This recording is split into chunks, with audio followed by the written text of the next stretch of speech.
കഥയുടെ തുടക്കത്തിൽ തന്നെ നമ്മൾ കാണുന്നത് ഒരു മുത്തശ്ശിയാണ്. അത് വേറെ ആരുമല്ല, നമ്മുടെ കഥാനായകനായിട്ടുള്ള ഫെലിക്സിന്റെ മുത്തശ്ശിയാണ്.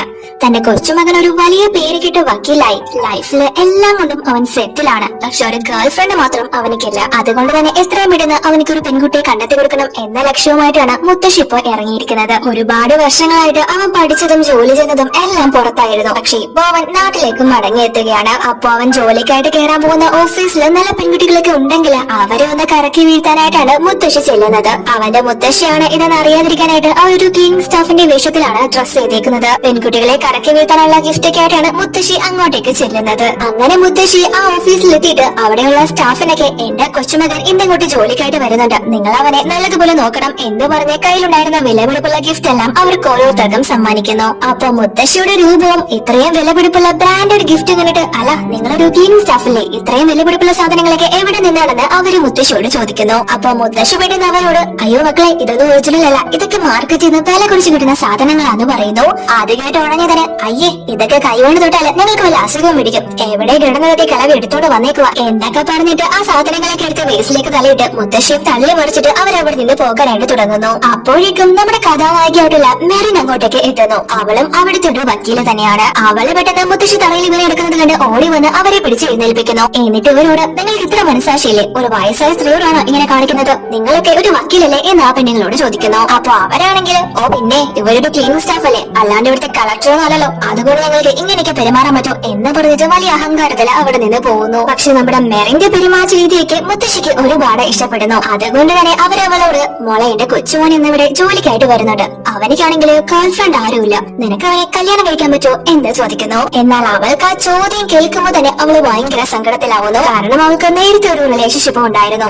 അവനും അവിടെ തന്നെയുള്ള ഒരു വക്കീലാണ്. പക്ഷെ അവനിക്ക് ഇവളുടെ കൂടെ റിലേഷൻഷിപ്പ് ഉണ്ടായിരുന്ന സമയം തന്നെ അവിടുത്തെ മറ്റൊരു സ്റ്റാഫുമായിട്ട് അവിഹിതമുണ്ടായിരുന്നു. അത് ഇവൾക്ക് മനസ്സിലായത് കൊണ്ട് തന്നെ ഇവൾ അവനെ ബ്രേക്കപ്പ് ചെയ്തു. സോ അതുകൊണ്ട് തന്നെ വെറുതെ പറ്റിക്കപ്പെടാൻ ഞാനില്ല മുത്തശ്ശി, എനിക്കിപ്പോ കല്യാണം കഴിക്കാൻ താല്പര്യമില്ല, ആരുടെയും കളിപ്പാവ് ആവാതിരിക്കുന്നത് നല്ലത് എന്നൊക്കെ പറയുന്നു. അപ്പൊ മുത്തശ്ശിക്കും ഇവൾക്ക് നേരത്തെ ഒന്നും ചതിവ് പറ്റിയിട്ടുണ്ട് എന്ന കാര്യം മനസ്സിലാവുന്നു. അപ്പോഴേക്കും അവിടെ ടിവിയില് നമ്മുടെ കഥാനായകനായിട്ടുള്ള ഫെലിക്സ് നാട്ടിലേക്ക് തിരിച്ചു വന്നിട്ടുള്ള കാര്യമൊക്കെ വലിയ വാർത്തയായിട്ട് കാണിക്കുന്നു. അപ്പൊ അവിടെയുള്ള സ്റ്റാഫ് എല്ലാരും തന്നെ നമ്മുടെ ഫെലിക്സിന്റെ ടീമിൽ ജോയിൻ ചെയ്യാനായിട്ട് വെയിറ്റ് ചെയ്തിരിക്കുകയാണ്. നമ്മുടെ മെറിനും, കാരണം അവൻ അത്രയും വലിയ പ്രഗത്ഭനായ വക്കീലാണ്.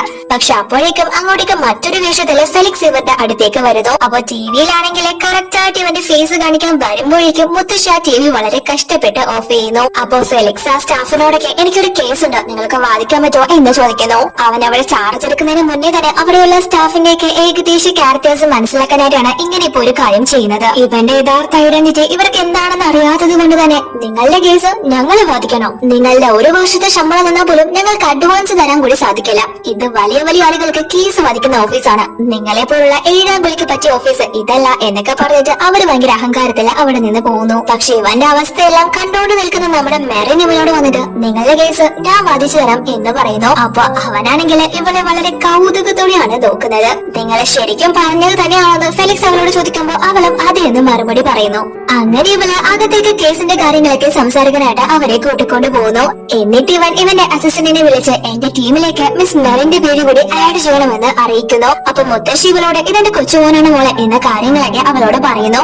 അപ്പൊ ഇവനാണെങ്കിൽ ഇവന്റെ യഥാർത്ഥ ഐഡന്റിറ്റിയും കാര്യങ്ങളൊക്കെ പറയാനായിട്ട് വരുമ്പോ മുത്തശ്ശിയാണെങ്കിൽ, എടാ നീ വക്കീലാണെന്ന് പറഞ്ഞു കഴിഞ്ഞാൽ ഈ പിന്നെ നടക്കാൻ പോകുന്നില്ല, എന്ന് നീ ഇങ്ങനെ മൂത്ത് നരച്ചിരിക്കുള്ളൂ എന്ന് പറഞ്ഞ് അവനെ അത് പറയാൻ അനുവദിക്കുന്നില്ല. കാരണം നേരത്തെ ഇവളെ ചതിച്ച ബോയ് ഫ്രണ്ടും ഒരു വക്കീലായിരുന്നല്ലോ. അങ്ങനെ മുത്തശ്ശി എങ്ങനെയെങ്കിലും ഇവളെ കൊണ്ട് എന്റെ കൊച്ചുമകനെ കല്യാണം കഴിപ്പിക്കണം എന്ന് തന്നെ ഉറപ്പിച്ച്, എന്റെ കൊച്ചുമകനെ നിനക്ക് കല്യാണം കഴിക്കാൻ പറ്റുമോ മോളെ എന്ന് ചോദിക്കുന്നു. അപ്പൊ അവളാണെങ്കിൽ ഒന്നും മിണ്ടാതെ നിൽക്കുന്ന സമയത്ത് ഇവര് പെട്ടെന്ന് വയ്യാത്ത പോലെ അഭിനയിക്കാനായിട്ട് തുടങ്ങുന്നു. ഞാനെങ്ങാനും മരിച്ചു പോയാല് എന്റെ കുട്ടിക്ക് ആരുമില്ല, നീ അവനെ ഉപേക്ഷിച്ചിട്ട് പോകരുത് എന്നൊക്കെ പറഞ്ഞ് അവരുടെ രണ്ടുപേരുടെയും കൈ പിടിച്ച് കൂട്ടിച്ചേർക്കുന്നു. പറ മോളെ, നീ ഇവനെ ഉപേക്ഷിച്ചിട്ട് പോകുമോ എന്നൊക്കെ മുത്തശ്ശി ഇവളോട് ചോദിക്കുന്നു. പക്ഷെ ഇവള് മറുപടി പറയാൻ വരുന്നതിന് മുന്നേ തന്നെ ഇവളുടെ അമ്മ ഇവളെ ഫോൺ ചെയ്യുന്നു. എന്നിട്ട് ഇവളോട്, ഞാൻ നിനക്ക് വേണ്ടി ഉറപ്പിച്ചിരുന്ന കല്യാണം നീ അവരോട് വേണ്ടെന്ന് പറഞ്ഞത് എന്തിനാണ് എന്നൊക്കെ ചോദിക്കുന്നു. അതായത് ഇവൾക്ക് നേരത്തെ ഒരു റിലേഷൻഷിപ്പ് ഉണ്ടായിരുന്നല്ലോ, അപ്പൊ ഇവരുടെ വീട്ടുകാർ തമ്മിൽ ആ ഒരു കല്യാണമൊക്കെ ഉറപ്പിച്ചു വെച്ചതാണ്. എന്നാൽ ഇവന്റെ സ്വഭാവം അവൾക്ക് ഇപ്പോഴാണല്ലോ മനസ്സിലായത്. അതുകൊണ്ട് തന്നെ ഇവള് അവന്റെ വീട്ടുകാരോട് ഈ കല്യാണത്തിന് താല്പര്യമില്ല എന്ന് പറഞ്ഞു. പക്ഷെ ഇവൾ അമ്മ ഇപ്പോ നല്ല സീനാക്കിക്കൊണ്ടിരിക്കാണ്. ഇവൾ ആവുന്നെന്നും പറഞ്ഞു നോക്കുന്നുണ്ടെങ്കിലും അമ്മ അടുക്കുന്ന മട്ടേയില്ല.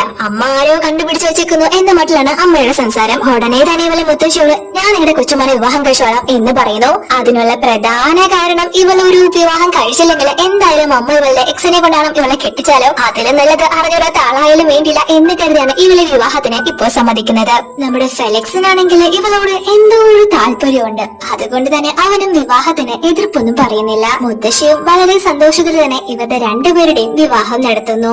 അങ്ങനെ അവരുടെ മാരേജ് ഒക്കെ രജിസ്റ്റർ ചെയ്ത് കഴിഞ്ഞ് മുത്തശ്ശി അവിടെ നിന്ന് പോകുന്നു. അപ്പൊ ഫെലിക്സ് ഇവളോട് വന്ന് അല്ല നിങ്ങൾ എന്നെ ശരിക്കും ഇഷ്ടപ്പെട്ട് തന്നെ കല്യാണം കഴിച്ചതാണോ എന്ന് ചോദിക്കുന്നു. കാരണം ഇവനൊരു കൂലിപ്പണിക്കാരനും ഇവളൊരു വക്കീലുമാണല്ലോ. അപ്പൊ ഇവളവനോട് ഞാൻ നിങ്ങളെ ശരിക്കും ഇഷ്ടപ്പെട്ട് തന്നെയാണ് കല്യാണം കഴിച്ചത്, ഞാനും ഒരു സാധാരണക്കാരി തന്നെയാണ് എന്ന് പറയുന്നു. അപ്പൊ അതിനുശേഷം ഇവനിക്കൊരു കോള് വരുന്നത് കൊണ്ട് തന്നെ ഇവൻ പെട്ടെന്ന് ഇവളോട് ഒന്നും പറയാണ്ട് അവിടെ നിന്ന് പോകുന്നു. ഒരു ഫോൺ നമ്പർ പോലും തരാണ്ട് പോകുന്നു എന്നൊക്കെ ഇവള് ചോദിക്കുന്നുണ്ടെങ്കിലും അവൻ അപ്പോഴേക്കും അവിടെ നിന്ന് പോയിട്ടുണ്ടായിരുന്നു. അതിനുശേഷം ഇവള് നമ്മുടെ ഫെലിക്സിന്റെ ടീമിൽ ജോയിൻ ചെയ്യാനായിട്ട് അവന്റെ ഓഫീസിലേക്ക് വരുന്നു. അപ്പോഴേക്കും അങ്ങോട്ടേക്ക് ഇവളുടെ എക്സും അവന്റെ ഇപ്പോഴത്തെ കാമുകിയും കൂടി അങ്ങോട്ടേക്ക് എത്തുന്നു. അവളെ കാരണമാണ് ഇവരുടെ റിലേഷൻഷിപ്പ് ബ്രേക്കപ്പ് ആയത്. അവന്റെ പേര് ജോൺ, അവളുടെ പേര് സാൻവി. അവള് നമ്മുടെ ഫെലിക്സിന്റെ ഗ്രൂപ്പിൽ ജോയിൻ ചെയ്യാനായിട്ടാണ് എത്തിയിരിക്കുന്നത്. അപ്പൊ ഇവര് രണ്ടുപേരും കൂടി നീ വളരെ ലേറ്റ് ആയിട്ടാണല്ലോ എത്തിയത്, നിനക്ക് മിസ്റ്റർ ഫെലിക്സിനെ പോലുള്ള ഒരാളുടെ കീഴിൽ ജോലി ചെയ്യാനുള്ള യോഗ്യതയ്ക്ക് ഉണ്ടോ എന്ന് ചോദിച്ച് ഇവളെ കളിയാക്കുന്നു. അപ്പൊ അവളാണെങ്കിൽ അതൊന്നും മൈൻഡ് ആക്കാതെ കീഴിൽ പോകാനായിട്ട് തുടങ്ങുമ്പോൾ ഇവളുടെ കയ്യിലുള്ള ഡോക്യുമെന്റ്സ് ഒക്കെ സാൻവി മനഃപൂർവ്വം തട്ടിയിടുന്നു. എന്നിട്ട് അതൊക്കെ എടുത്തു കൊടുക്കുന്ന പോലെ അഭിനയിച്ച് ആ ഡോക്യുമെന്റ്സിന്റെ ഇടയിൽ ഒരു റെക്കമെൻഡേഷൻ ലെറ്റർ വെക്കുന്നു. അങ്ങനെ മേരൻ അത് നേരെ ചെക്ക് ചെയ്യുന്നതിന് മുന്നേ തന്നെ അങ്ങോട്ടേക്ക് അവിടുത്തെ സ്റ്റാഫ് എത്തി ഇവളോട് ഡോക്യുമെന്റ്സ് ചോദിക്കുന്നു. ഇവളും അതെടുത്ത് പെട്ടെന്ന് അയാൾക്ക് കൊടുക്കുന്നു. പക്ഷെ അയാൾ നോക്കുന്ന സമയത്ത് അതിൽ ആ ലെറ്റർ കണ്ട് ഭയങ്കര കലിപ്പിലാവുന്നു. കാരണം ഇത്രയും വലിയൊരു വക്കീലിനെ കൂടി ജോലി ചെയ്യാൻ അവസരം കേട്ടിട്ടും വീണ്ടും ഒരു റെക്കമെൻഡേഷൻ ലെറ്റർ ഒക്കെ ആയിട്ട് വരുന്നത് ഇവൾക്ക് കഴിവില്ലാത്തത് കൊണ്ടാണ് എന്ന രീതിയിൽ അയാൾ അത് എടുക്കുന്നു.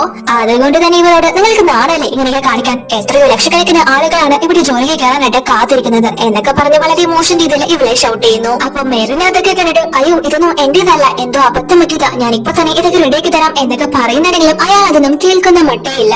അപ്പൊ സാൻഡി ഉടനെ സാർ ഇവളെ ഒരുപാട് കഷ്ടപ്പെട്ട് വന്നതല്ലേ, നിങ്ങൾ ഇവളെ സ്വീകരിക്കുക, ഇവള് നല്ല കഴിവുള്ള കുട്ടിയാ എന്നൊക്കെ ഒരുമാതിരി ആക്കുന്ന രീതിയിൽ ഇവളെ കുറിച്ച് അയാളോട് സംസാരിക്കുന്നു.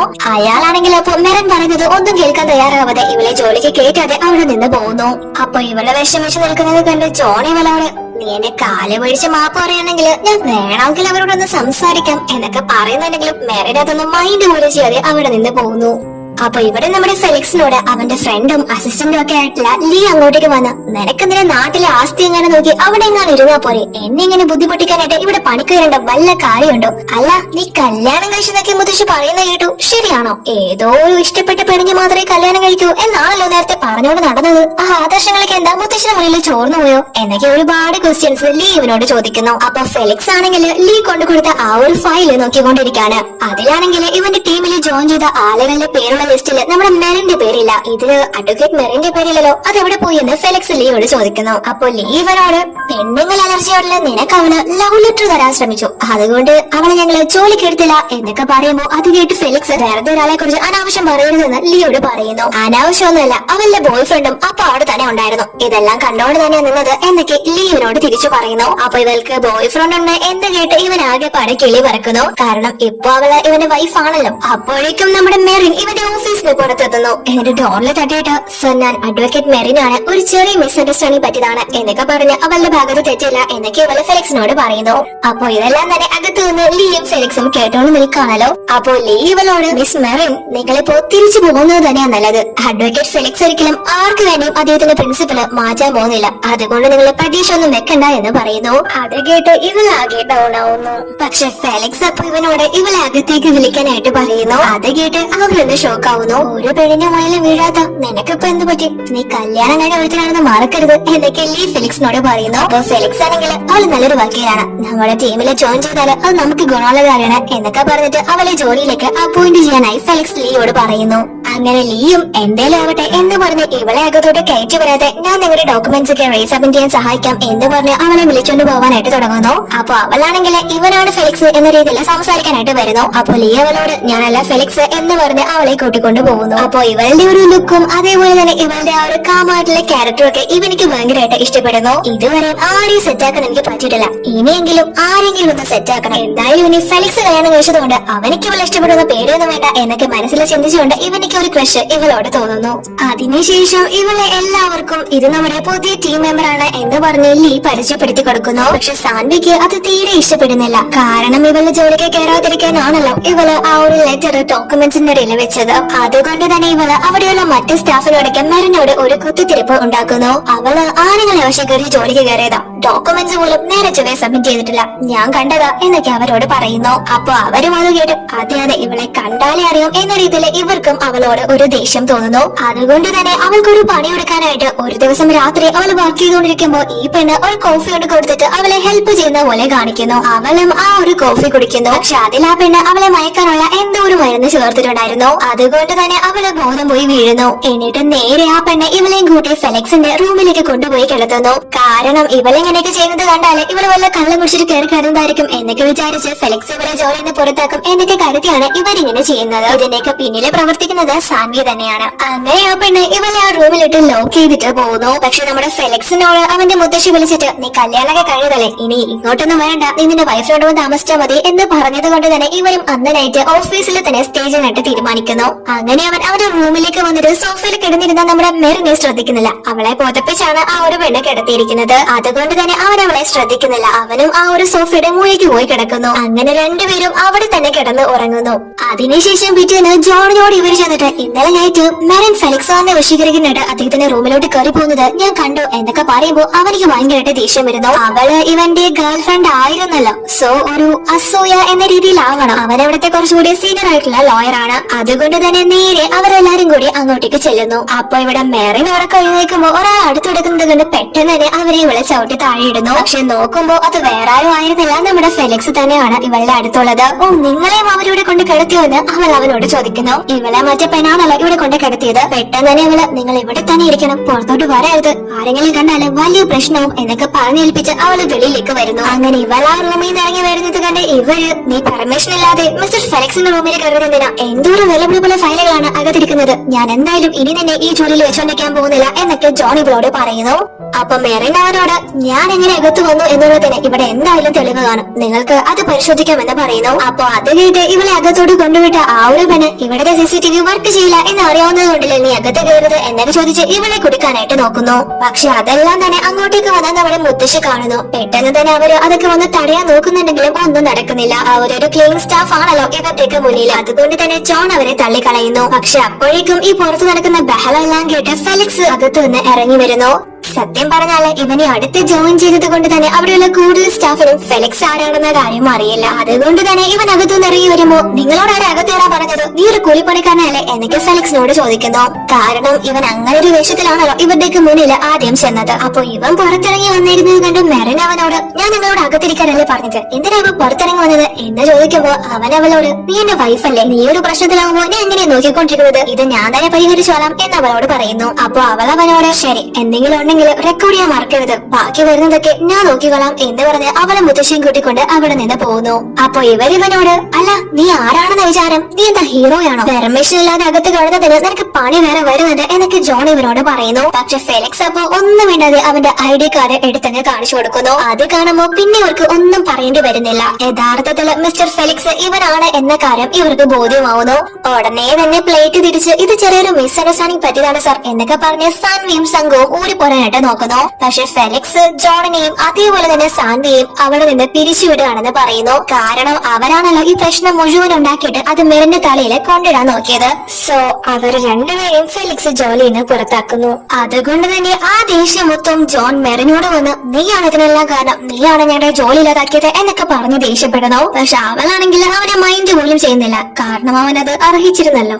അതിനുശേഷം നമ്മൾ കാണുന്നത് ഫെലിക്സ് ഓഫീസിലായിരിക്കുന്ന സമയത്ത് ലീ പെട്ടെന്ന് വന്നിട്ട് മിസ് മെറിൻ നമ്മുടെ ഒരു പ്രധാനപ്പെട്ട ക്ലയന്റിന്റെ കേസ് ഡീറ്റെയിൽസ് എല്ലാം ചോർത്തിരിക്കുന്നു, അവര് വന്ന് പുറത്ത് ഭയങ്കര പ്രശ്നം ഉണ്ടാക്കിക്കൊണ്ടിരിക്കുക എന്ന് അറിയിക്കുന്നു. അപ്പൊ ഇവിടെ പുറത്താണെങ്കിൽ മെറിൻ ആ ഒരു ഫയല് എടുക്കുന്നതും വെക്കുന്നതുമായിട്ടുള്ള CCTV ദൃശ്യങ്ങളിൽ പതിഞ്ഞിട്ടുള്ള ഇവളുടെ ഫോട്ടോ ചുമലിൽ പതിപ്പിച്ചിട്ട് ആരോ ഇവളെ മൂഷക്കരയെ ചിത്രീകരിച്ചുകൊണ്ട് ഇതിന് പിന്നിൽ പ്രവർത്തിച്ചിരിക്കുകയാണ്. അത് വേറെ ആരുമല്ല, നമുക്കറിയാം സാൻവി തന്നെയാണ്. അപ്പൊ ആ സ്റ്റാഫൊക്കെ ഇതേപോലുള്ള ആൾക്കാർ കാരണം ആ വലിയ മനുഷ്യനെ ഇനി പുറത്തിറങ്ങി നടക്കാൻ പറ്റില്ലല്ലോ, എത്ര കോടികളായിരുന്നു നഷ്ടം വരാൻ പോകുന്നത്, പറയുന്നത്. ഇനി ആരെങ്കിലും വിശ്വസിച്ച് നമുക്കൊരു കേസ് തരോ എന്ന രീതിയിലേക്ക് ഇവളെ കുറ്റപ്പെടുത്തി സംസാരിക്കുന്നു. അത് അങ്ങോട്ടേക്ക് വരുന്ന മെറിൻ കേൾക്കുകയും ചെയ്യുന്നു. അവൾ അതൊക്കെ കണ്ട് നല്ല ഷോക്ക് ആവുന്നു. കാരണം ഇവള് മനസ്സാവാജ അറിയാത്ത കാര്യമാണല്ലോ. അങ്ങനെ ഇവൾ അവരോട് ഇത് കണ്ടാലേ അറിയാം ഫോട്ടോഷോപ്പ് ആണെന്ന്, ഇതിന് പിന്നില് ആര് പ്രവർത്തിച്ചാലും ഞാൻ അവരെ വരത്തി വിടാൻ പോകുന്നില്ല എന്നൊക്കെ പറയുമ്പോ അവരാണെങ്കിൽ നീ ആദ്യം നിന്റെ ഇപ്പോഴത്തെ അവസ്ഥയിൽ നിന്ന് കരകയറ്, ആ ക്ലയന്റ് നിന്നെ വെറുതെ വിടാൻ പോകുന്നില്ല എന്നൊക്കെ പറയുന്നു. അപ്പൊ ഇവിടെ നടക്കുന്ന കാര്യങ്ങളെല്ലാം തന്നെ സാൻവി മറന്നു നിന്ന് കണ്ടോണ്ട് നിൽക്കാണ്. മെറിൻ കാരണമാണല്ലോ അവളുടെ ജോലി പോയത്. സോ ഒരു പകപോക്കലാണ്. അപ്പൊ മെറിന് ഈ ചിത്രങ്ങളൊക്കെ കാണുമ്പോൾ ഒരു കാര്യം ഓർമ്മ വരുന്നു. അതായത് സാൻവിയാണ് മെറിന്റെ ഓഫീസിൽ കയറിയിട്ട് ആ ഒരു ക്ലയന്റിന്റെ ഡീറ്റെയിൽസ് ഒക്കെ എടുത്ത് ചോർത്തിയത്. പക്ഷെ ഇവളന്ന് അവിടെ സാൻവിയെ കണ്ടിരുന്നെങ്കിലും അത് ഇവളെ കാര്യമായിട്ട് എടുത്തിരുന്നില്ല. എന്നാൽ ഇപ്പോഴാണ് അതിന്റെ പണി ഇവൾക്ക് മനസ്സിലായത്. അപ്പൊ ഇവൾ അവളോട് ഇവിടെ എന്തായാലും CCTV ഉണ്ടല്ലോ, ഞാൻ എന്റെ ഇന്നസെൻസ് എന്തായാലും പ്രൂവ് ചെയ്യും എന്ന് പറയുമ്പോ അത് കേട്ടുകൊണ്ട് അങ്ങോട്ടേക്ക് വരുന്ന ലീയും ഇവളെ സപ്പോർട്ട് ചെയ്ത് സംസാരിക്കുന്നു. അതായത് ഇവൾ അങ്ങനെ ചെയ്യില്ല എന്ന് ലീ വിശ്വസിക്കുന്നു. കാരണം ഇവനിക്ക് ഒരു ക്രഷ് ഇവളോട് ഉള്ളതാണല്ലോ. അപ്പൊ അവരങ്ങനെ സംസാരിച്ചോണ്ട് നിൽക്കുന്നത് കണ്ട് നമ്മുടെ ഫെലിക്സ് അങ്ങോട്ടേക്ക് വരുന്നു. അപ്പൊ ലീ ഇവന്റെ വൈഫിനോട് കൊഞ്ചിക്കൊണ്ട് നിൽക്കുന്നത് കണ്ട് ഇവനിക്ക് ചെറിയ അസൂയ തോന്നിയിട്ടാവണം ഉടനെ തന്നെ ലീയുടെ അച്ഛനെ വിളിച്ചിട്ട് ഇനിയും ഇവൻ ഇങ്ങനെ വിട്ടാൽ ശരിയാവില്ല എങ്കിൽ നമുക്ക് എത്രയും പെട്ടെന്ന് ഇവന്റെ കല്യാണം നടത്തണം എന്ന് പറയുന്നു. അപ്പോഴേക്കും അവിടെ നിന്നിരുന്ന സാൻവി നമ്മുടെ ഫെലിക്സിനെ ശ്രദ്ധിച്ചിട്ട് അവിടെ നിന്ന് രക്ഷപ്പെടാനായിട്ട് ശ്രമിക്കുന്നു. പക്ഷെ ഫെലിക്സ് അത് കാണുകയും അവളെ പിടിച്ചോണ്ട് വന്ന് ഇവന്റെ മുന്നിൽ ഇട്ടുപിടിക്കുകയും ചെയ്തു. അപ്പൊ പെട്ടെന്ന് അത് കണ്ട് മെറിൻ ഇവനോട് നിങ്ങൾ ഇവിടെയും വന്നു, അല്ല ഈ ഡ്രസ്സൊക്കെ എന്തിനാ ഇട്ടിരിക്കുന്നത്, ഇതേപോലത്തെ ഡ്രസ്സൊക്കെ നിങ്ങൾക്ക് ഭയങ്കര ഇഷ്ടമാണെങ്കിൽ ഞാൻ വാങ്ങിച്ചു തരാം എന്നൊക്കെ പറയുന്നു. അപ്പൊ ഫെലിക്സ് സാൻവിയോട് നീ ചെയ്ത കുറ്റത്തിന് മിനിമം 3 വർഷമെങ്കിലും നിനക്ക് ജയിലിൽ കിടന്ന് ഉണ്ട തിന്നാന്ന് പറയുന്നു. പക്ഷെ അവള് ഭയങ്കര അഹങ്കാരത്തില് ഞാനിത് ചെയ്തിട്ടില്ല, നിങ്ങൾ എന്തിനാണ് എല്ലാ തെറ്റും എന്റെ മുന്നിൽ കൊണ്ടിടുന്നത് എന്നൊക്കെ ചോദിക്കുന്നു. അപ്പൊ ഫെലിക്സ് അങ്ങോട്ടേക്ക് എത്തിയിരിക്കുന്നത് എല്ലാം അറിഞ്ഞിട്ട് തന്നെയാണ്. അതിനുള്ള തെളിവുകളും അവൻ എല്ലാവരുടെ മുന്നിലും കാണിച്ചു കൊടുക്കുന്നു. ഇങ്ങനെ ഒരു കാര്യം മെറിനല്ല ചെയ്തത് സാൻവിയാണ് എന്നറിയുമ്പോ കൊളീഗ്സ് ഒക്കെ മെറിനോട് അവളെ തെറ്റുകാരിയാക്കിയതിൽ ക്ഷമ ചോദിക്കുന്നു. പക്ഷെ ഫെലിക്സ് അപ്പൊ അവരോട് ക്ഷമയെന്ന് ചോദിക്കണ്ട, ഞാൻ നിങ്ങളെ ഈ ടീമിൽ പിരിച്ചുവിടാൻ പോവുകയാണെന്ന് പറയുന്നു.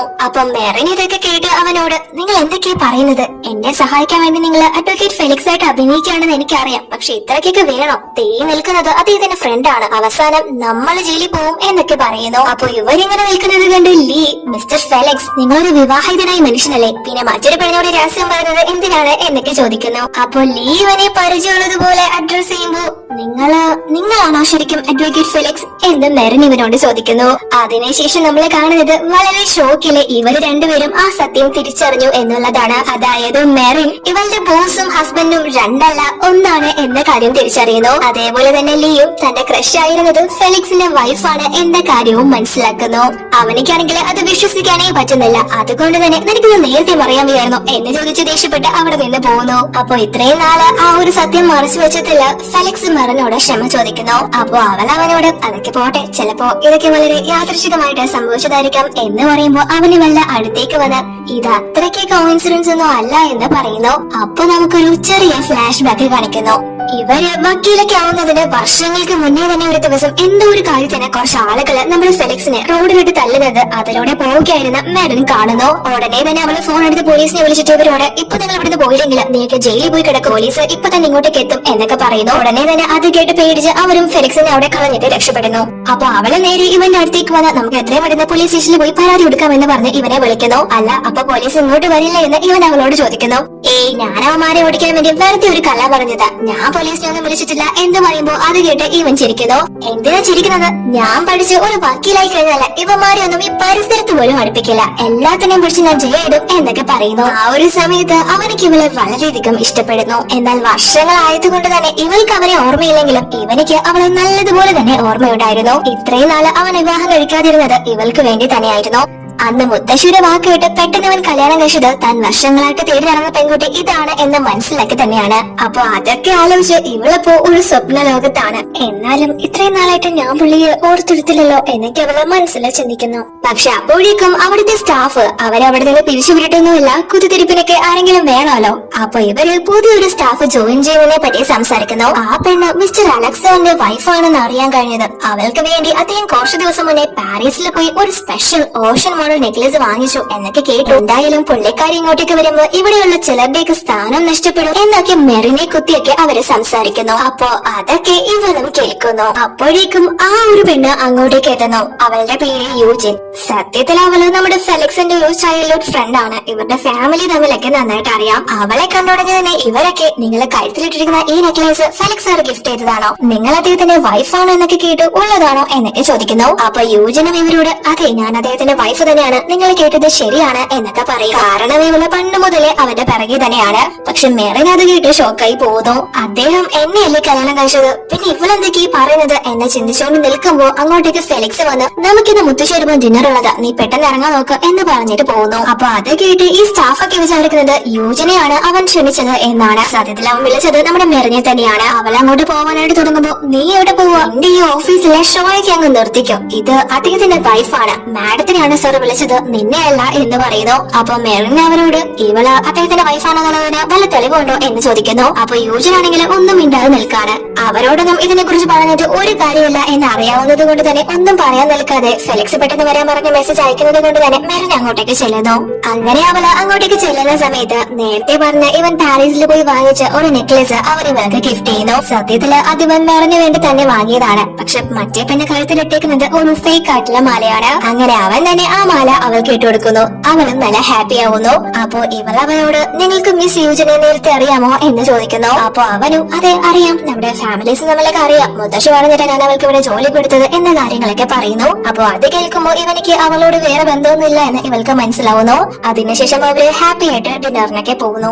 അങ്ങനെ അതിനുശേഷം പിറ്റേന്ന് ഇവൾ ഓഫീസിലേക്ക് വരുന്ന സമയത്ത് യൂജിൻ ഇവളോട് ഓഫീസിലുള്ളതിന്റെ ഷൈനിങ് ഒക്കെ അവസാനിപ്പിക്കണം, വെറുതെ മറ്റൊരാളുടെ ഹസ്ബൻഡിന്റെ പിറകെ നടക്കരുത് എന്നൊക്കെ ഓരോന്ന് പറയുന്നു. അപ്പൊ മെറിൻ അവളോട് ഓ ശരി, നീയാണ് അദ്ദേഹത്തിന്റെ വൈഫെങ്കിൽ നിങ്ങളുടെ മാരേജ് സർട്ടിഫിക്കറ്റ് കാണുമല്ലോ അത് കാണിക്കാനായിട്ട് പറയുന്നു. അപ്പൊ യൂജിൻ പെട്ടെന്ന് മാരേജ് സർട്ടിഫിക്കറ്റ് ഒക്കെ ഉണ്ട്, പക്ഷെ അത് ആരെങ്കിലും കൈക്കൊണ്ട് നടക്കോ, എന്റെ വീട്ടിലുണ്ട് എന്ന് പറയുന്നു. അപ്പൊ മെറിൻ എങ്കിൽ പിന്നെ നിങ്ങളുടെ ഹസ്ബൻഡ് എന്ന് പറയുന്ന ഫെലിക്സിന്റെ ഓഫീസിൽ അതെന്തായാലും ഉണ്ടാവുമല്ലോ, വാ നമുക്ക് പോയി നോക്കാം എന്ന് പറയുമ്പോ അവള് പെട്ട അവസ്ഥയിലാവുന്നു. അപ്പൊ കൂടെയുള്ളവരും ആ മാഡം നമുക്ക് ഇവളുടെ സംശയം അങ്ങ് മാറ്റി കൊടുത്തേക്കാം എന്ന് പറഞ്ഞുകൊണ്ട് അവന്റെ ഓഫീസിലേക്ക് വിളിച്ചോണ്ട് പോകുന്നു. പക്ഷെ അതിന്റെ മുന്നിലെത്തുമ്പോ യൂജൻ അയ്യോ എന്റെ കയ്യിലെ താക്കോലില്ല, ഞാൻ മറന്നുപോയി, നമുക്ക് പിന്നെ എപ്പോഴെങ്കിലും നോക്കാം എന്ന് പറഞ്ഞ് രക്ഷപ്പെടാൻ നോക്കുമ്പോ മെറിൻ സൈഡിലൂടെ വന്ന് ഇവളുടെ അടുത്ത് ആ ഒരു താക്കോലിടുന്നു. ഉടനെ തന്നെ സ്റ്റാഫ് ഇതേ താക്കോലി കിട്ടി മാഡം, ബാഗിൽ നിന്ന് വീണതായിരിക്കും എന്ന് പറഞ്ഞ് ഫെലിക്സിന്റെ റൂം തുറന്ന് അവർ നേരെ യൂജിനെ വിളിച്ചോണ്ട് അകത്തേക്ക് ചെല്ലുന്നു. അപ്പൊ അവരെല്ലാവരും എവിടെയാണ് സാർ മാരേജ് സർട്ടിഫിക്കറ്റ് എടുക്കാൻ സാധ്യതയുള്ള സ്ഥലം എന്ന് ചോദിക്കുമ്പോ യൂജിൻ ആണെങ്കിൽ അതെനിക്കറിയില്ല, ഞാനിവിടെ വല്ലപ്പോഴും ഇവിടെ വരാറുള്ളൂ എന്നൊക്കെ പറയുന്നു. അപ്പൊ മെറിൻ പെട്ടെന്ന് അവിടുത്തെ ഒരു ലോക്കർ കണ്ട് ദേ ഇതിലായിരിക്കും ഉണ്ടാവുക, വന്ന് തുറക്കാനായിട്ട് യൂജിനോട് പറയുന്നു. അപ്പൊ യൂജിൻ ആണെങ്കിൽ ഫെലിക്സ് പാസ്വേഡ് ആരോടും പറയാറില്ല, എനിക്ക് അതിനെപ്പറ്റി കാര്യമായി ഒന്നും അറിയില്ല എന്നൊക്കെ പറഞ്ഞ് രക്ഷപ്പെടാനായിട്ട് നോക്കുന്നു. മെറിനും ആ ഒരു പാസ്വേഡ് അറിയാത്തത് കൊണ്ട് തന്നെ ആ ഡ്രോയർ തുറക്കാൻ സാധിക്കുന്നില്ല. അപ്പൊ ആ പാസ്വേഡ് ചോദിക്കാനായിട്ട് അവൾ അവനെ വിളിക്കാൻ പോകുമ്പോഴാണ് ഇപ്പൊ അവൻ കോടതിയിലായിരിക്കും എന്ന കാര്യം ഇവൾക്ക് ഓർമ്മ വരുന്നത്. അതുകൊണ്ട് തന്നെ അവൾ അവനെ കോൾ ചെയ്യുന്നില്ല, പകരം മുത്തശ്ശിയെ വിളിക്കുന്നു. പക്ഷെ മുത്തശ്ശി ഫോൺ എടുക്കുന്നുണ്ടായിരുന്നില്ല. ഉടനെ തന്നെ അവരെല്ലാവരും കൂടി ഇവളോട് നീ ആരാണെന്ന് നിന്റെ വിചാരം, നീ ഫോൺ വിളിച്ചെടുക്കാൻ ഇരിക്കല്ലേ ഫെലിക്സ് സാറിന്റെ മുത്തശ്ശി, വെറുതെ ഷോ ഇറക്കരുത് എന്നൊക്കെ പറയുന്നു. പക്ഷെ അപ്പോഴേക്കും കറക്റ്റ് മുത്തശ്ശി ഇങ്ങോട്ട് ഇവളെ തിരിച്ചു വിളിക്കുന്നു. അങ്ങനെ അവര് കോൾ എടുത്ത് സംസാരിക്കുകയും ചെയ്യുന്നു. പക്ഷെ അതിൽ ഇവള് ഗ്രാൻഡ്മ എന്നാണല്ലോ സേവ് ചെയ്തേക്കുന്നത്. അതുകൊണ്ട് തന്നെ ഇവള് യഥാർത്ഥ ഫെലിക്സിന്റെ മുത്തശ്ശിയല്ല വിളിച്ചേക്കുന്നത്, ഇവളുടെ മുത്തശ്ശി വിളിച്ച് നമ്മളെ പറ്റിക്കാൻ നോക്കാണ് എന്ന് പറഞ്ഞ് യൂജിൻ ഫോൺ വാങ്ങി ആ കോള് കട്ട് ചെയ്യുന്നു. പക്ഷെ യൂജിൻ പറഞ്ഞതെല്ലാം മുത്തശ്ശി കേൾക്കുന്നു. മെറിൻ എന്തോ അപകടത്തിലാണ് എന്നവർക്ക് മനസ്സിലാവുന്നു. അതുകൊണ്ട് തന്നെ പെട്ടെന്ന് ഫെലിക്സിനെ വിളിച്ച് നിന്റെ വൈഫിനെ ആരൊക്കെയോ ചേർന്ന് ബുദ്ധിമുട്ടിച്ചോണ്ടിരിക്കാം, പെട്ടെന്ന് തന്നെ നീ അങ്ങോട്ടേക്ക് ചെല്ലണമെന്ന് പറയുന്നു. അപ്പൊ ഇവിടെ ഇനിയെ നിന്നാല് പണി കിട്ടും എന്ന് മനസ്സിലാവുന്നത് കൊണ്ട് തന്നെ യൂജിൻ മനഃപൂർവ്വം മെറിനെ തട്ടി അവിടെ ഉണ്ടായിരുന്ന ഫെലിക്സിന്റെ ഒരു ആന്റി കളക്ഷനിലേക്ക് തള്ളിയിടുന്നു. അതാണെങ്കിൽ തറയിൽ വീണ് തവിട് പൊടിയാവുന്നു. എല്ലാരും അത് കണ്ട് ഷോക്കാവുന്നു. കാരണം അത് അത്രയും വിലപിടിപ്പുള്ള സാധനമാണല്ലോ. അത് ഇവളുടെ മണ്ടിലിടാനായിട്ടാണ് യൂജിൻ ശ്രമിക്കുന്നത്. നീ അല്ലേനെ പിടിച്ചു തള്ളിയത് എന്ന് മെറിൻ അവരോട് ചോദിക്കുമ്പോൾ യൂജിൻ മെറിനെ അടിക്കാനായിട്ട് വരുന്നു. പക്ഷെ കറക്റ്റ് സമയം തന്നെ നമ്മുടെ ഫെലിക്സ് അങ്ങോട്ടേക്ക് വന്ന് അത് തടയുന്നു. നീ എന്റെ വൈഫിനെ ഉപദ്രവിക്കാൻ ശ്രമിക്കുന്നു, നിന്നോട് ആരും ഇവിടെ കയറാൻ പറഞ്ഞത് എന്നൊക്കെ ചോദിച്ച് അവരോട് ദേഷ്യപ്പെടുന്നു. അപ്പൊ യൂജിൻ ഫെലിക്സിനോട് ഇവളെന്നെ ഉപദ്രവിക്കാൻ നോക്കിയത് കൊണ്ടാ എന്നൊക്കെ പറയുമ്പോ നിന്നെ അവൾ ഉപദ്രവിച്ചിട്ടുണ്ടെങ്കിൽ അതിനെന്തെങ്കിലും കാരണം ഉണ്ടാവുമെന്ന് ഫെലിക്സ് അവളോട് പറയുന്നു. അപ്പൊ അത് കേട്ട് ഇവള് ഒരു പെണ്ണിന് വേണ്ടി നമ്മുടെ റിലേഷൻഷിപ്പ് നീ സ്പോയിൽ ചെയ്യരുത് എന്നൊക്കെ അവനോട് പറയുന്നു. ഇത് വെറും ഒരു പെണ്ണല്ല, ഇത് എന്റെ വൈഫാണ് എന്ന് പറയുമ്പോ ഇവള് ശരിക്കും ഫെലിക്സിന്റെ വൈഫ് തന്നെ ആയിരുന്നു എന്ന കാര്യം ഈ പെണ്ണുങ്ങൾക്ക് മനസ്സിലാവുന്നു. യൂജിന് ഓൾറെഡി അവൾ എന്തായാലും ഫെലിക്സിന്റെ വൈഫല്ല എന്ന കാര്യം നന്നായിട്ട് അറിയാം. ഉടനെ തന്നെ ആ സ്റ്റാഫ് ഒക്കെ വന്ന് നമ്മളെ മെറിനോട് ക്ഷമ ചോദിക്കുന്നു. പക്ഷെ ഫെലിക്സിനോട് മെറിൻ ഇവരോട് ക്ഷമിക്കാൻ ഞാൻ ഇത്തവണ പറയുന്ന നീ വിചാരിക്കണ്ട എന്ന് പറയുന്നു. കാരണം ഒരു തവണ ഇവള് പറഞ്ഞിട്ടാണല്ലോ ഇവൻ അവരെ അവിടെ നിന്ന് പുറത്താക്കാതിരുന്നത്. അതുകൊണ്ട് തന്നെ ഇത്തവണ ഇനി എവിടെയും ജോലിക്ക് കയറാൻ വരാതെ വിധം ഇവർക്ക് നല്ല പണി തന്നെ കൊടുത്ത് അവന്റെ ഓഫീസിൽ നിന്ന് ഫെലിക്സ് അവരെ പുറത്താക്കുന്നു. മാത്രമല്ല ഇവർക്കെതിരെ കേസ് കൊടുക്കുമെന്നും ഫെലിക്സ് പറയുന്നു. പക്ഷെ യൂജിനാണെങ്കിൽ ഇവനെ വിട്ടുകൊടുക്കാൻ തയ്യാറാവുന്നില്ല. നീ എൻ ചെയ്ത് മാത്രമാണ് എന്ന് മകനെ തന്നെയായിരിക്കും എന്നൊക്കെ പറഞ്ഞിട്ട് അവൾ അവിടെ നിന്ന് പോകുന്നു. പിന്നീട് നമ്മൾ കാണുന്നത് പിറ്റേന്ന് ഇവൻ മെറിനെ വിളിപ്പിച്ച് അവർ നല്ല ഹാപ്പി ആയിട്ട് ഒരു കേസിന്റെ കാര്യങ്ങളൊക്കെ സംസാരിച്ചുകൊണ്ട് നിൽക്കാണ്. അപ്പോഴേക്കും അവൾക്ക് ഒരു പെണ്ണ് വന്ന് ഇവനിക്ക് കുടിക്കാനുള്ള കോഫി വെച്ചിട്ട് പോകുന്നു. അങ്ങനെ അവനും ആ ഒരു കോഫി എടുത്ത് കുടിക്കുന്നു. പക്ഷെ കുറച്ചു കഴിയുമ്പോ അവന്റെ ശരീരം എന്തോ പോലെ ഫീൽ ആവുന്നു. അത് കണ്ടി നിങ്ങൾക്ക് എന്താ പറ്റിയത് പറയുണ്ടോ എന്ന് നോക്കുമ്പോ അവനിക്ക് നല്ലതുപോലെ തന്നെ പനിക്കുന്നുണ്ട്. അതുകൊണ്ട് തന്നെ പെട്ടെന്ന് അവനക്കുള്ള ടാബ്ലറ്റ്സ് എടുക്കാനായിട്ട് പുറത്തേക്ക് പോകുന്നു. അപ്പൊ പുറത്ത് നേരത്തെ കോഫി കൊടുത്ത ആ ഒരു പെണ്ണ് വെയിറ്റ് ചെയ്ത് നിൽക്കാണ്. അത് വേറെ ആരും ആയിരുന്നില്ല, യൂജിൻ തന്നെയാണ്. അവളാണെങ്കിൽ ഇവനിക്ക് ഡ്രഗ്സ് ആണ് കലക്കി കൊടുത്തത്. ഇവൾക്ക് അവനോടൊപ്പം സ്പെൻഡ് ചെയ്യാനായിട്ട്. അവനെ ഇവളുടേതാക്കി മാറ്റണമല്ലോ. അങ്ങനെ ഇവള് അകത്ത് കയറി അവനോടൊപ്പം ക്ലോസ് ആയിട്ടിരിക്കാൻ ശ്രമിക്കുന്നു. പക്ഷെ കറക്റ്റ് സമയം തന്നെ നമ്മുടെ മുത്തശ്ശി അങ്ങോട്ടേക്ക് ഇവനിക്കുള്ള ഫുഡുമായിട്ട് എത്തുന്നു. അങ്ങോട്ടേക്ക് എത്തുന്ന മുത്തശ്ശി കാണുന്നത് യൂജിൻ ഇവനോടൊപ്പം ക്ലോസ് ആയിട്ട് ഇരിക്കാൻ ശ്രമിക്കുന്നതാണ്. മുത്തശ്ശിക്ക് ഇവളെ നേരത്തെ അറിയാലോ. അതുകൊണ്ട് തന്നെ അവളോട് നീ എന്തായി കാണിക്കുന്നത്, ഇവനൊരു കല്യാണം കഴിഞ്ഞ പയ്യനാണ് എന്ന് പറയുമ്പോ അവള് മുത്തശ്ശിയോട് ഞങ്ങൾ തമ്മിൽ ഒരുപാട് നാളായിട്ട് ഇഷ്ടമാണ് മുത്തശ്ശി എന്നൊക്കെ പറയാൻ ശ്രമിക്കുന്നു. പക്ഷെ മുത്തശ്ശിക്ക് അറിയാം ഫെലിക്സിന് ഇവളെ കണ്ണെടുത്താ കണ്ടുവിടുന്നത് ഇവളാണ് അവന്റെ പിറകെ നടക്കുന്നത് എന്ന കാര്യം. അതുകൊണ്ട് തന്നെ അവൾക്കിട്ട് നല്ലത് കൊടുത്തിട്ട് മേല ഇങ്ങനെ പറഞ്ഞോട് നടക്കരുത് എന്ന് പറഞ്ഞിട്ട് അവളെ അവിടെ നിന്ന് പറഞ്ഞു വിടുന്നു. അപ്പോഴേക്കും അങ്ങോട്ടേക്ക് ഇവിടെ എന്താ നടക്കുന്നത് എന്ന് ചോദിച്ച് മെറിൻ വരുന്നു. അതിനുശേഷം മുത്തശ്ശിയാണെങ്കിൽ എന്ന് തന്നാലും വാങ്ങിച്ച് കഴിച്ചോണം, നീ ഇത്ര പൊട്ടനായി പോയോ എന്ന് ചോദിച്ച് ഫെലിക്സിനിട്ട് നല്ലത് കൊടുക്കുന്നു. പിന്നീട് നമ്മൾ കാണുന്നത് ഇവര് മുത്തശ്ശിയോടൊപ്പം ഹാപ്പി ആയിട്ട് ഫുഡ് കഴിച്ചുകൊണ്ടിരിക്കാണ്. പക്ഷെ പെട്ടെന്ന് തന്നെ ഇവൾക്ക് വോമിറ്റിംഗ് വരുന്നു. അതുകൊണ്ട് ഇവർക്കൊരു പേരക്കുട്ടിയെ കിട്ടാൻ പോകുന്നു എന്ന് വിചാരിച്ച് മുത്തശ്ശി ഭയങ്കര ത്രില്ലിലാവുന്നു. അപ്പോ ഇവൾ അവനോട് എനിക്ക് എന്താ പറ്റിയെന്നറിയില്ല, ഫുഡ് പോയിസൺ ആണെന്ന് തോന്നുന്നു പറയുന്നു. അങ്ങനെ ഉടനെ തന്നെ ഫെലിക്സ് ഇവളെ പെട്ടെന്ന് ഹോസ്പിറ്റലിലേക്ക് എത്തിക്കുന്നു. ചെല്ലുമ്പോ വേറെ ഒന്നുമല്ല, ഫുഡ് പോയിസൺ തന്നെയാണ്. പക്ഷെ മുത്തശ്ശി ഇപ്പോഴും ഇവളെ പ്രഗ്നന്റ് ആണ് എന്നാണ് വിചാരിച്ചിരിക്കുന്നത്. അതുകൊണ്ട് തന്നെ അവരവിടെ കിടന്ന് ഓരോന്ന് പറഞ്ഞിട്ട് നീ പുറത്തൊന്നും ഒന്നും കഴിക്കണ്ട, ഞാൻ വീട്ടിൽ പോയി ഫുഡ് ഉണ്ടാക്കി കൊണ്ടുവരാം എന്ന് പറഞ്ഞിട്ട് അവരവിടെ നിന്ന് പോകുന്നു. മുത്തശ്ശി അങ്ങനെയൊക്കെ ഓരോന്ന് കാണിക്കുമ്പോ ഇവൾക്ക് എന്തോ നല്ല പേടിയാവുന്നു. എനിക്കെന്താ വേറെ വല്ല അസുഖമുണ്ടോ, ഞാനിനി മരിച്ചെങ്ങാനും പോവെന്ന് മെറിൻ ഫെലിക്സിനോട് ചോദിക്കുന്നു. അപ്പൊ അത് കേൾക്കുമ്പോ ഫെലിക്സ് ഒരു കാര്യം ഓർക്കുന്നു. അതായത് ഇവളായിരുന്നല്ലോ അന്ന് ഇവനിക്ക് അപകടം പറ്റിയ സമയത്ത് ഇവനെ രക്ഷിച്ച് ഹോസ്പിറ്റലിലാക്കിയത്. അതുകൊണ്ട് തന്നെ അവനിക്ക് അവളോട് ഒരു ഇഷ്ടവും തോന്നിയിരുന്നു. അങ്ങനെ അവൻ പഠിച്ചിരുന്ന കോളേജിൽ നിന്ന് അവന്റെ സീറ്റ് മാറ്റി ഇവളുടെ കോളേജിലേക്ക് അഡ്മിഷൻ വാങ്ങുന്നു. എന്നിട്ട് അവൻ അവളെ പ്രപ്പോസ് ചെയ്യാനായിട്ടും അവളുടെ അടുത്തേക്ക് പോകുന്നു. പക്ഷെ അവൾക്കാണെങ്കിൽ അപ്പൊ ജോൺ ബോയ് ഫ്രണ്ട് ആയിട്ടുണ്ടായിരുന്നു. അതുകൊണ്ട് തന്നെ അവൾ അവനെ തിരിച്ചറിഞ്ഞതുമില്ല, മൈൻഡ് ചെയ്തതുമില്ല. അങ്ങനെ ഇവൾക്ക് വേറെ റിലേഷൻഷിപ്പ് ഉണ്ട് എന്ന് മനസ്സിലാക്കി അവൻ അവളെ ബുദ്ധിമുട്ടിക്കാതെ അവന്റെ പഠിത്തവും കാര്യങ്ങളൊക്കെ അബ്രോഡിലേക്ക് മാറ്റുന്നു. അതൊക്കെ അവനിപ്പോ ഓർക്കുന്നു. കാരണം ഒരിക്കലെ കൈവിട്ടുപോയി എന്ന് വിചാരിച്ച പെൺകുട്ടിയാണ് അവനിക്ക് അവന്റെ കൺമുന്നില് ദൈവം കൊണ്ട് കൊടുത്തത്. അതുകൊണ്ട് തന്നെ ഇവൾ ഒരുപാട് കാലം താൻ ജീവിക്കില്ലേ എന്ന് ചോദിക്കുന്നത് അവനെ ഒരുപാട് വേദനിപ്പിക്കുന്നു. അപ്പൊ ഇവൻ അവളോട് നിനക്ക് കുഴപ്പമൊന്നുമില്ല, ഇത് ചെറിയൊരു ഫുഡ് പോയിസൺ പോലെ സംഭവിച്ച വയറുവേദനയാണ് എന്ന് പറഞ്ഞ് അവളെ ആശ്വസിപ്പിക്കുന്നു. എന്നാൽ അത് കേട്ടുകൊണ്ട് അങ്ങോട്ടേക്ക് വരുന്ന മുത്തശ്ശി ശശിയാവുന്നു. കാരണം ഇവളെ പ്രഗ്നന്റ് ആണ് എന്ന് വിചാരിച്ചാണല്ലോ മുത്തശ്ശി ഓടിപ്പോയി ഫുഡൊക്കെ ഉണ്ടാക്കിക്കൊണ്ട് വന്നത്. ഉടനെ തന്നെ ഇവര് രണ്ടുപേരും ചേർന്ന് നമ്മുടെ മുത്തശ്ശിയെ കളിയാക്കുന്നു. അതോടുകൂടി ഒരു ഹാപ്പി എൻഡിങ്ങില് ഈ ഡ്രാമ അവസാനിക്കുന്നു.